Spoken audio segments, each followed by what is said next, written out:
Hi everyone, the Simple Dad here. In this video, I'll show you how to get this slim list task changer on your Samsung S25 Ultra.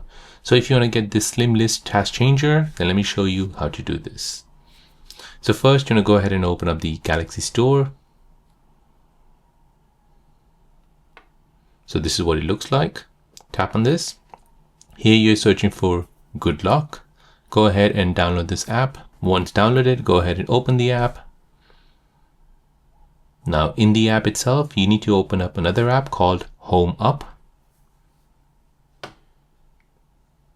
Now from here, go ahead and switch this feature on and then tap on Task Changer, switch it on as well. From here where it says Layout Type, choose your Slim List. So once you choose the Slim List, this is how your Task Changer will look like. Now once you're done, press Home, and now your Task Changer has changed into a Slim List look on your Samsung S25 Ultra. If you're new on the channel and you want to find out more about your iPhone, your Android phone, or any other social media apps, then don't forget to subscribe to this channel to become a part of the Simple Dad community. Hit the like button if you find this video useful.